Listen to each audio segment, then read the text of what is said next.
అందరికీ నమస్కారం. నా పేరు Archana. Welcome to mysterious stories. ఈరోజు కథ ప్రేయసకి.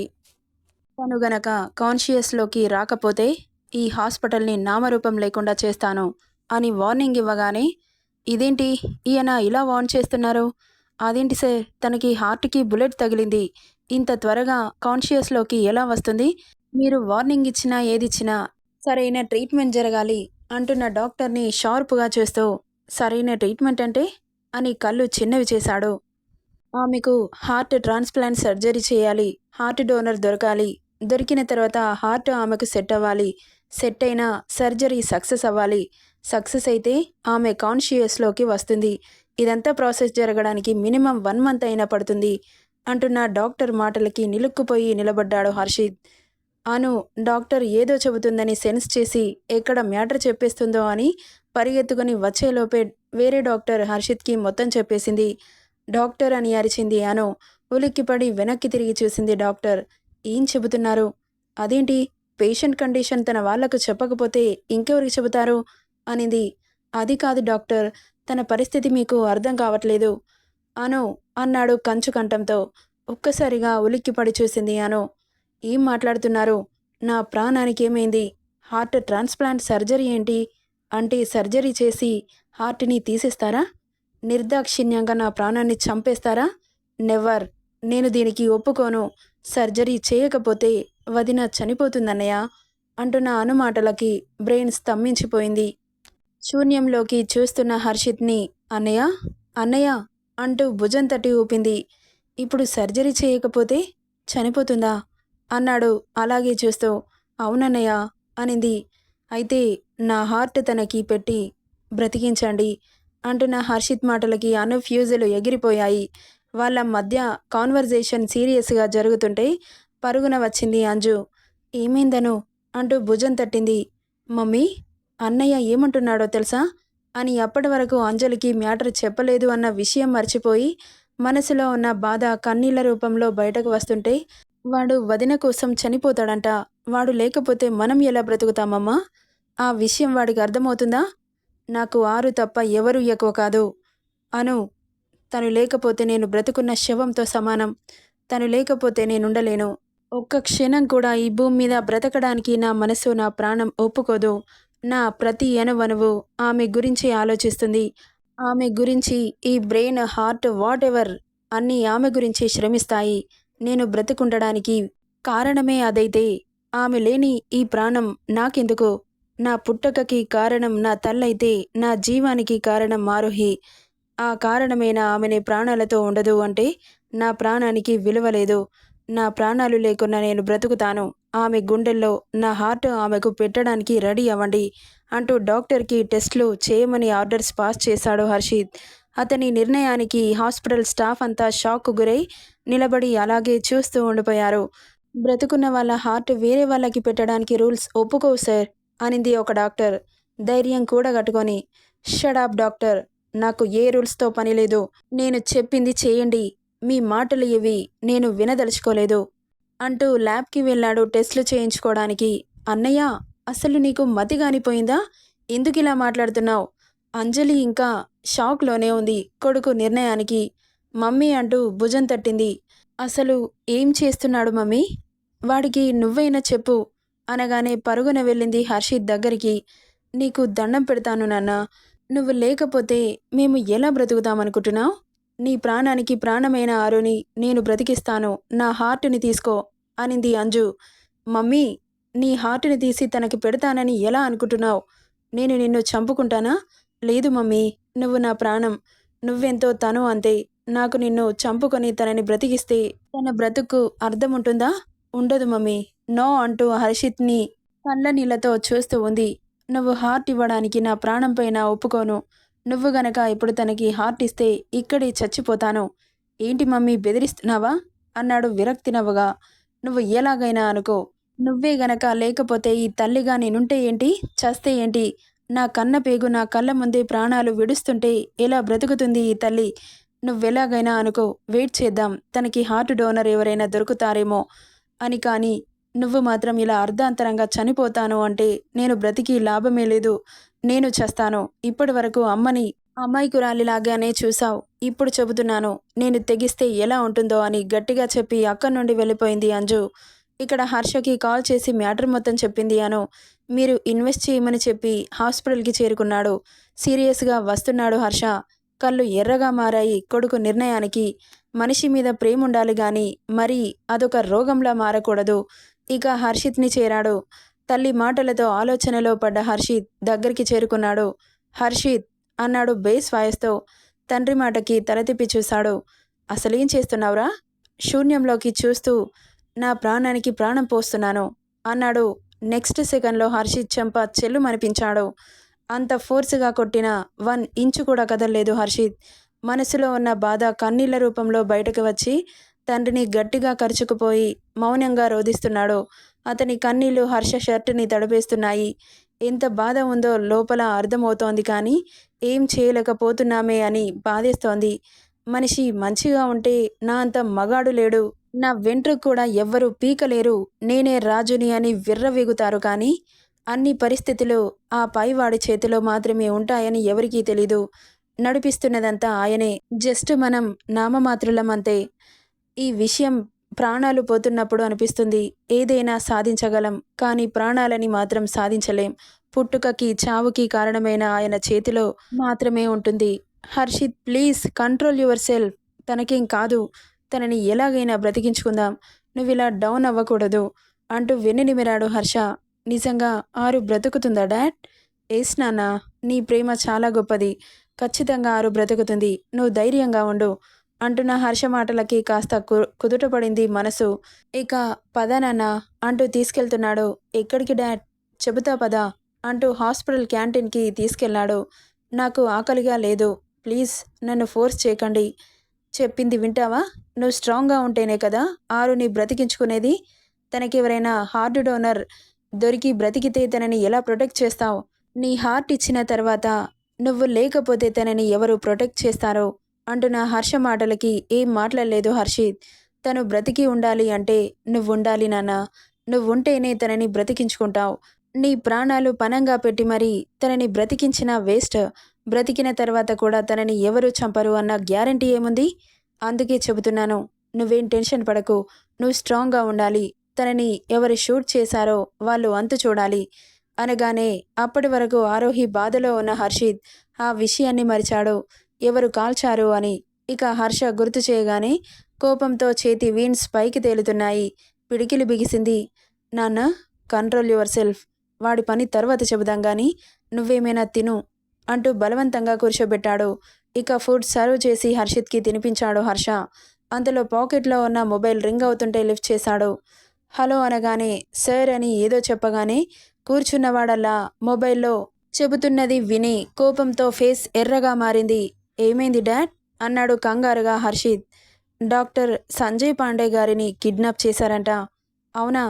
అతనొస్తే గాని ఆరు పరిస్థితి ఎలా ఉందో కరెక్టుగా చెప్పలేం అంటున్న హర్ష మాటలకి పదండి డాడ్ అన్నాడు. హర్షిత్ని చూసి ఫస్ట్ నువ్వు తిను. తర్వాత వాడెవడో ఎందుకు కిడ్నాప్ చేశాడో చూసుకుందాం గాని అంటుంటే ఫాస్ట్గా తినేసి పదండి అన్నాడు. ఇక వెంటనే కమిషనర్కి కాల్ చేశాడు హర్ష. ఓకే సార్ మేము చూసుకుంటామంటూ వెంటనే ఆ ఏరియా పోలీస్ స్టేషన్కి కాల్ చేసి ఎంక్వైరీ చేయమని చెప్పగానే ఎంక్వైరీ స్టార్ట్ చేశారు. డాక్టర్ పాండే గారు ఎయిర్పోర్ట్లో ఎప్పుడు దిగారు, ఎన్ని గంటలకు దిగారు, ఎక్కడ కిడ్నాప్ అయ్యారు అన్నది అన్ని ఇన్వెస్టిగేట్ చేస్తున్నారు. ఇక హర్ష హర్షిత్ కూడా బయలుదేరారు. ఇద్దరు చెరొక వైపు వెళ్లారు. ఇక్కడ ఆనంద్ అక్షయ్కి ఎన్నిసార్లు కాల్ చేసినా కరెంట్లీ స్విచ్డ్ ఆఫ్ అని వస్తుంటే భయమేస్తోంది. హర్షకి చెబుదామంటే బావ చాలా టెన్షన్లో ఉన్నాడు. ఈ విషయం చెప్పి ఇంకా టెన్షన్ పెట్టడం బాగుండదు. ఎవరికి చెప్పాలి? అసలు ఎందుకు స్విచ్ ఆఫ్ వస్తోంది? ఆరుష్కి కాల్ చేసి కనుక్కోమని చెబితే అంటూ అనుకున్నదే తడవుగా ఆరుష్కి కాల్ చేశాడు ఆనంద్. చెప్పండి బాబాయ్. అక్షయ మార్నింగ్ నుండి కాల్ లిఫ్ట్ చేయడం లేదు. నాకు చాలా భయంగా ఉంది ఆరుష్. ఒకసారి హాస్పిటల్కి వెళ్ళి కనుక్కోవా అనగానే ఓకే బాబాయ్ మీరేం టెన్షన్ పడకండి నేను వెళ్ళి కనుక్కుంటాను అంటూ హాస్పిటల్కి బయలుదేరాడు. ఇక్కడ కొన్ని కార్లు ఈ దారి నుండే ఒకదాని వెనక ఒకటి వెళ్ళడం చూసాం సార్ అని చెబుతుంటే ఆ కార్లు ఎటువైపు వెళ్ళాయో అటు హర్ష హర్షిత్ పోలీస్ ఆఫీసర్స్ వెళ్లారు. ఒక్కొక్కరు ఒక్కో దిక్కుకు వెళ్ళి వెతుకుతున్నారు. ఇక వెళ్తూ ఉంటే రోడ్డంతా నిర్మానుష్యంగా ఉంది. దూరంగా ఒక పాడుబడ్డ బిల్డింగ్ కనబడింది. ఇక్కడ ఆరుష్, అక్షయ హాస్పిటల్‌కి చేరుకున్నాడు. అక్కడ ఎంక్వైరీ చేస్తే తను నిన్నటి నుండి హాస్పిటల్‌కి రాలేదు అని చెప్పారు. ఎక్కడికెళ్ళింది? ఏమో సార్. తనకి కాల్ చేస్తుంటే స్విచ్ ఆఫ్ వస్తోంది అనింది రిసెప్షనిస్ట్. ఆమె అలా చెప్పగానే ఒక్కసారిగా షాక్ అయ్యాడు. ఇప్పటికే ఆరు చావు బ్రతుకుల మధ్య ఉంది అనుకుంటే ఈ సిచ్యువేషన్‌లో అక్షయ కనిపించకపోవడం ఏంటి? అసలు ఈ విషయం మావయ్యకి తెలిస్తే ఎంత కంగారు పడతారో. అసలేంటి ఒకదాని వెనక ఒకటి ఇలా జరుగుతున్నాయి అనుకుంటూ అక్కడి నుండి కంగారుగా బయలుదేరాడు.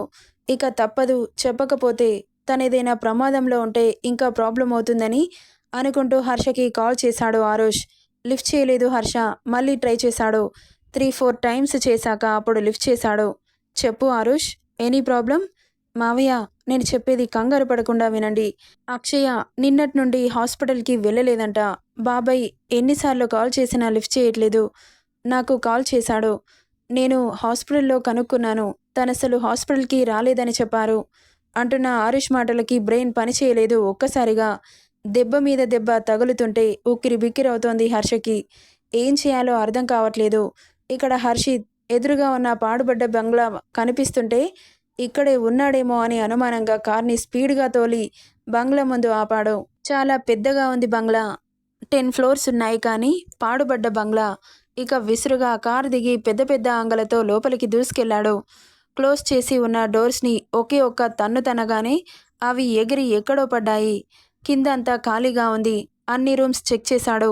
ఎక్కడా కనబడలేదు. ఒక్కో ఫ్లోర్ చెక్ చేస్తున్నాడు. ఫస్ట్ ఫ్లోర్ కూడా ఖాళీగా కనిపించడంతో యాంగర్ లిమిట్స్ క్రాస్ అవుతున్నాయి. హర్షిత్‌కి వాడెవడో కనిపించాలి గాని ముక్క కూడా దొరక్కుండా నరికి పారేయాలి అన్నంత కోపంగా ఉన్నాడు. ఇక సెకండ్ ఫ్లోర్‌కి చేరుకున్నాడు. అతని కోపాన్నంతా డోర్స్ మీద చూపించగానే ఒకే ఒక తన్నుతో ముక్కలు ముక్కలుగా ఎగిరిపడ్డాయి. అక్కడ చూస్తున్న దృశ్యానికి బ్రెయిన్ ఒక్కసారిగా బ్లర్ అయిపోయింది హర్షిత్‌కి. ఇక్కడ పోలీసులు ప్రతి ఒక్కరిని ఎంక్వైరీ చేస్తున్నారు. ఒక్క మనిషిని కూడా వదలట్లేదు. హర్ష, అక్షయ విషయం తెలియగానే ఇంకా ఎక్కువ టెన్షన్ స్టార్ట్ అయింది. అందరినీ ఒకేసారి టార్గెట్ చేశారని అర్థమవుతోంది. ఎందుకంటే ఇలా ఒక్కసారిగా కట్టడి చేస్తే వాళ్ళ పని ఈజీగా అయిపోతుంది అని. ఆ దాక్కున్న వాడెవడో పట్టుకోవడానికి వాళ్ళ మైండ్ పనిచేయకుండా ఉండడానికి అలా ఒక్కసారిగా అందరినీ టార్గెట్ చేశాడు. ఇక్కడ డేవిడ్ మెమొరీ ట్రాన్స్ఫర్ చేశారు. వాడు ఏ క్షణాన నిజం చెబుతాడా అని భయంతో ఆరుని షూట్ చేశారు. ఆమె చనిపోతే హర్షిత్ వీక్ అవుతాడు. ఇక next target Harshit. Harshit ఫ్యామిలీని లేపేయొచ్చు. అందరినీ ఒక్కసారిగా చంపేస్తే వాడి పగ బిజినెస్ సాఫీగా సాగుతుంది అని ప్లాన్ వేశాడు. అక్షయ లాస్ట్ టైం కార్లో కరణ్తో వెళ్ళింది. తను నిన్నటి నుండి హాస్పిటల్‌కి రాలేదని చెప్పారు. ఒకసారి కరణ్‌కి కాల్ చేసి అడిగితే అంటూ మొబైల్ చేతిలోకి తీసుకొని వెంటనే కరణ్‌కి కాల్ చేశాడు హర్ష. స్విచ్ ఆఫ్ వస్తోంది మొబైల్. అసలేం జరుగుతుంది? Switch off ఎందుకొస్తోంది? కరణ్ ఏమైనా చేశారా అని ఆలోచనలు మెదడుని చుట్టుముట్టాయి. అసలేంటి ఒక్కసారిగా ఇలా జరుగుతోంది? రేయ్, నువ్వు ఎవడో కానీ నాకు దొరకాలి నా కొడకా. నువ్వు దొరికిన నెక్స్ట్ సెకండ్ టార్చర్ అంటే ఎలా ఉంటుందో చూపించి మరి చంపి పారదొబ్బుతా. ఎంతమందిని పొట్టన పెట్టుకుంటావో చూస్తాను. ఒక్కరి ప్రాణమైనా పోవాలి. నువ్వు పాతాళంలో దాక్కున్నా నిన్ను వెతికి పట్టుకొని నరకమంటే ఏంటో చూపిస్తా. ఇంకొకసారి నా కొడుకు జోలికి, నా ఫ్యామిలీ జోలికి ఎవ్వడు రావాలన్నా ఉచ్చ పోసుకునేలా చేస్తా. నిన్ను ఈ బాంబే రోడ్ల మీద అందరూ చూస్తుండగానే నీ బాడీని తూట్లు తూట్లు చేసి చంపేస్తా అని వస్తున్న కోపాన్ని కంట్రోల్ చేసుకుంటూ హర్షిత్ ఎక్కడికెళ్ళాడో కాల్ చేశాడు హర్ష. లిఫ్ట్ చేయలేదు హర్షిత్. ఇక వాళ్ళు చెప్పిన దిశగా వెళ్తున్నాడు. ఇక్కడ అంజలి మార్నింగ్ నుండి ఏం తినకపోవడంతో టెన్షన్తో కళ్ళు తిరిగి పడిపోయింది. వెంటనే తనకి సెలైన్స్ ఎక్కిస్తున్నారు. మెల్లగా స్పృహలోకి వచ్చింది. ఏంటి మామ్, ఇప్పటికీ చాలా టెన్షన్లో ఉన్నామంటే నువ్వు తినకుండా ఎందుకింతలా టెన్షన్ పడుతున్నావు అంటూ జ్యూసెస్ తాగిస్తూ ఉంది అను. ఏమైందత్తయ్య అంటూ కంగారుగా లోపలికొచ్చాడు అగస్త్య. టెన్షన్తో మార్నింగ్ నుండి ఏం తినలేదు సార్, కళ్ళు తిరిగి పడిపోయింది. అదేంటత్తయ్య, అసలే అందరూ టెన్షన్లో ఉంటే మీరేం తినకుండా ఎందుకున్నారు? బామ్మ శ్రీనివాస్ కూడా టెన్షన్ పడుతుంటే వాళ్ళు కూడా మళ్ళీ సఫర్ అవుతారని అందరికీ ఫుడ్ అరేంజ్ చేయించాడు అగస్త్య. మీరెప్పుడొచ్చారు సార్? ఇప్పుడే వస్తున్నాను. ఆరుకి ఎలా ఉంది? ఏమో సార్, ఇంకా స్పృహలోకి రాలేదు. Okay, I will check her అంటూ ఆరు ఉన్న ఐసీయూలోకి వెళ్ళాడు అగస్త్య. ఐసీయూలో ఉన్న ఆరుని చూడగానే చాలా బాధేసింది అతనికి. తన దగ్గరికి వచ్చి చెక్ చేశాడు. అను 6 రిపోర్ట్స్ తీసి అగస్త్య చేతిలో పెట్టింది. వాటిని చూడగానే చాలా బాధేసింది అతనికి. వేరే హార్ట్ పెట్టకుండా తనని బ్రతికించుకునే ఛాన్స్ 1% కూడా లేదా సార్? అనింది ఆరుని చూస్తూ బాధగా. నో అను. కరెక్ట్‌గా వాల్వ్‌లో ఉండిపోయింది బుల్లెట్. దాన్ని కదిలిస్తే గుండె ఆగిపోతుంది అంటున్న అగస్త్య మాటలకి నీళ్లు జలజల రాలుతున్నాయి. ఒక్క రోజులో జీవితం ఇలా చిన్నాభిన్నమవుతుందని అనుకోలేదు. నీకు మాకు ఎలాంటి సంబంధం లేకపోయినా మా ప్రాణంలా మారిపోయావు నువ్వు. నిన్నిలా చూస్తుంటే మా గుండెలు అవిసిపోతున్నాయి. డాక్టర్ పాండే ఇంకా రాలేదా? రాలేదు సార్. కాల్ చేస్తే స్విచ్ ఆఫ్ వస్తుందని చెప్పారు హాస్పిటల్ స్టాఫ్. అవునా? మరిప్పుడెలా? ఏమో సార్. అదే అర్థం కావట్లేదు. ఓకే. You don't worry. మావయ్య వాళ్ళు ఎక్కడా? ఏమో సార్, చాలాసేపటి నుండి కనబడట్లేదు. అవునా? కాల్ చేశావా? లేదు, నేను మామ్ దగ్గరే ఉన్నాను. ఓకే అంటూ హర్షకి కాల్ కలిపాడు. లిఫ్ట్ చేయట్లేదు. హర్షిత్కి చేశాడు. తను లిఫ్ట్ చేయలేదు. అదేంటి ఇద్దరు కాల్ లిఫ్ట్ చేయట్లేదు అని కంగారు పడుతుంటే, కంగారు పడకు, నేను కనుక్కుంటాను అంటూ బయలుదేరాడు అగస్త్య. ఇక్కడ ఆరుష్ హర్ష చెప్పినట్లుగా హాస్పిటల్లో అక్షయ్ ఫ్రెండ్స్ని కనుక్కోమనడంతో హాస్పిటల్కి వెళ్ళి జూనియర్ డాక్టర్స్ని కలిశాడు. అక్షయ్ ఫ్రెండ్స్ ఎవరెవరో కనుక్కొని వాళ్ళని కలిశాడు ఆరుష్.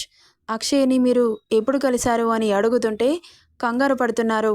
అక్షయ కొలీగ్స్ ఏమైందో నిజం చెప్పండి. మీరు భయపడకండి. మీకేం కాకుండా మేము చూసుకుంటాం. ప్లీజ్ చెప్పండి.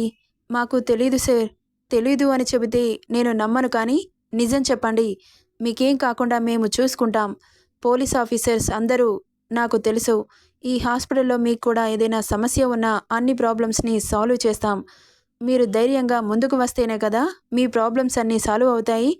ఇలా భయపడుకుంటూ ఎన్ని రోజులు హాస్పిటల్లో ఉంటారు అని ఒక రాయి వేశాడు ఆరుష్. అందులో ఒక అమ్మాయి ధైర్యం చేసి ముందుకొచ్చింది. అది సార్, అక్షయ్ని బలవంతంగా లాక్కెళ్ళడం చూసాం సార్, నైట్ 12 అనగానే ఆరుష్ ఫ్యూజులు ఎగిరిపోయాయి. హా? ఇంకా ఎక్కడికి తీసుకెళ్లారు? ఏమో అది తెలీదు, కానీ అక్షయ హాస్పిటల్కి రావడమే భయం భయంగా వచ్చింది. ఆ రోజు మాతో ఏం మాట్లాడలేదు. ఏదడిగినా చెప్పలేదు. తనని సీనియర్ డాక్టర్స్ పిలుస్తున్నారని తీసుకెళ్ళిపోయారు. చాలాసార్లు ఎందుకు పిలుస్తున్నారో చెప్పమంటే ఏం చెప్పలేదు, కానీ అక్షయ ఫేస్లో కంగారు మాత్రం మేము గమనించాం. నైట్ నిద్రపోకుండా ఆలోచిస్తూ ఉంది. డిన్నర్ కూడా చేయలేదు సార్. ఏమైందని అడిగితే నన్నేం అడగకండి, నాతో మాట్లాడకండి, ప్లీజ్ మీకు దండం పెడతాను అని ఏడుస్తూ ఉంది. కానీ ఏం చెప్పలేదు. నైట్ 12 గంటలకి మొబైల్ రింగ్ అయిన సౌండ్కి మాకు మెలకు వచ్చింది. చూసేసరికి కంగారుగా బయటకు వెళ్తుంటే తన వెనకాలే ఫాలో అయ్యి చూసాం సార్. హాస్పిటల్ సీనియర్ డాక్టర్స్ ఇంకొందరు ఎవరో తనని లాక్కొని కార్లో పడేసుకొని వెళ్ళిపోవడం విండోలో నుండి చూసాం సార్. ఇక్కడ సీసీ కెమెరాస్ ఉన్నాయా? ఇంతకు ముందు ఉండే సార్, ఇప్పుడు తీసేశారు. ఒక్కో విషయం చెబుతుంటే కాళ్ళ కింద భూమి కంపించినట్లవుతోంది ఆరుష్కి. మిమ్మల్ని ఎవరైనా భయపెట్టడం కానీ మిస్బిహేవ్ చేయడం కానీ చేశారా? అవును సార్, మాకు డ్రగ్స్ ఇవ్వడానికి చాలాసార్లు ట్రై చేశారు, కానీ మేము రివర్స్ అయ్యేసరికి కామ్గా ఊరుకున్నారు. ఈ విషయం బయటకు తెలిస్తే ప్రాణాలు తీసేస్తామని చెప్పారు. అందుకే ఇప్పటి వరకు మా ఇంట్లో కూడా చెప్పలేదు. అక్షయ్ని కూడా ఆ విషయంలోనే తనని కిడ్నాప్ చేశారేమో అనిపిస్తోంది సార్. ఒకసారి ఆ వేలో ఆలోచించండి. ఓకే, మీరు మాత్రం జాగ్రత్తగా ఉండండి. మీకెలాంటి ఆపద రాకుండా మేము చూసుకుంటాం అని చెప్పి అక్కడి నుండి వెళ్ళిపోయాడు ఆరుష్. హర్షకి కాల్ చేస్తున్నాడు. ఎన్నిసార్లు చేసినా లిఫ్ట్ చేయట్లేదు.